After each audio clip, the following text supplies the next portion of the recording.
नमस्कार दोस्तों, मैं आपको इस वीडियो में ये बताऊंगा कि किस प्रकार से आप अपने दिमाग को मानसिक मैथुन या फिर काल्पनिक सेक्स से बचा सकते हैं। दोस्तों, अक्सर क्या होता है कि जब हमारे दिमाग में किसी भी प्रकार से कोई सेक्सुअल थॉट आता है तो उसी से रिलेटेड कई सारे थॉट्स आने लगते हैं और उन थॉट्स का ट्रिगर कुछ भी हो सकता है, जैसे कि porn videos, nude pics, sex stories. दोस्तों, इन सब के अलावा जो अधिक कामुक होता है उसकी तो बात ही और है। ऐसे लोग, यदि वो लड़का है तो किसी खूबसूरत लड़की को देखने के बाद वो उनके गुप्तांगों तक का चित्र अपने दिमाग में बना लेता है। दोस्तों, ये हालत हमारे भारतवर्ष के भावी कर्णधारों की हो गई है। उनके दिमाग में सेक्स घुस गया है। ऐसे लोगों के अंदर सेक्स उनके शरीर में नहीं, उनके दिमाग में होता है। दोस्तों, काम वासना के विचार हमारे स्वास्थ्य के लिए बड़े भयंकर होते हैं। एक बार वास्तविक संभोग करने पर जितना वीर निकलता है उसकी अपेक्षा मानसिक मैथुन से 20 गुना वीर अधिक निकलता है। दोस्तों, ये वीर किस रूप में निकलता है उसके बारे में हम दूसरी वीडियोज में चर्चा करेंगे। मानसिक मैथुन इतना विनाशकारी है कि मनुष्य का पतन भी कर सकता है।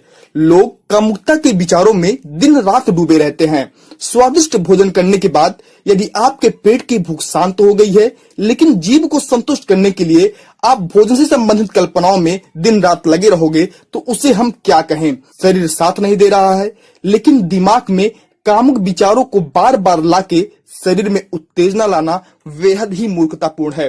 दोस्तों, इसके द्वारा आप अपने शरीर को खोखला तो बना ही रहे हैं, इसके साथ ही साथ अपने जीवन की बागडोर को विनाशकारी विचारधारा को सौंप भी रहे हैं। दोस्तों, हमें मानसिक व्यभिचार से बचने के लिए 8 प्रकार के मैथुनों से दूर रहना चाहिए। बिना आवश्यकता के शारीरिक ब्रह्मचर्य को खंडित नहीं करना चाहिए। जितना अधिक हो सके आपको संयम पूर्वक रहना चाहिए, परंतु आपको मानसिक ब्रह्मचर्य का तो विशेष रूप से पालन करना चाहिए। दोस्तों, मैं आपको मानसिक ब्रह्मचर्य को बनाए रखने के लिए वो विधि बताने जा रहा हूं जिसका पालन ऋषि मुनि करते थे, स्वामी विवेकानंद जैसे महापुरुष करते थे। दोस्तों, ये विधि आपको थोड़ी असहज लग सकती है, परंतु बड़ी कमाल की है। दोस्तों, अच्छी दवा थोड़ी कड़वी जरूर होती है, परंतु बीमारी को पूर्ण रूप से ठीक कर देती है। दोस्तों, मैं क्षमा चाहता हूँ आगे कुछ कड़वे शब्दों का उपयोग करने के लिए। मानसिक ब्रह्मचर्य का पालन करने के लिए दृष्टि शोधन सबसे आवश्यक है।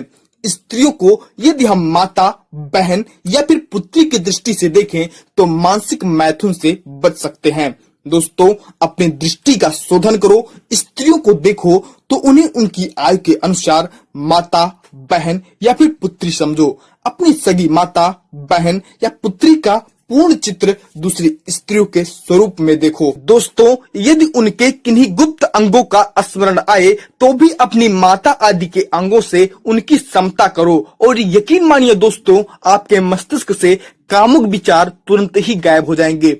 आपको समझ नहीं आएगा कि आप इतना घृणित और गिरी हुई बात कैसे सोच सकते हैं। दोस्तों, आप उस क्षण खुद को धिक्कारोगे, अपनी सोच को कोसोगे, आपका मस्तिष्क शांत हो जाएगा। इस प्रकार मानसिक दुराचार को आप बहुत ही आसानी से रोक सकोगे।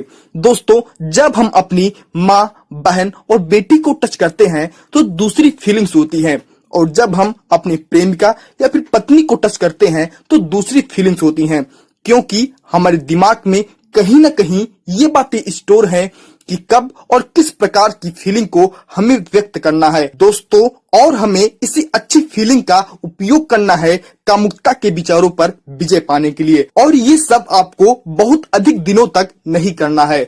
शुरुआत के दिनों में आपको ध्यान देना पड़ेगा, परंतु धीरे धीरे आपके माइंड में खुद ब खुद प्रोग्राम हो जाएगा।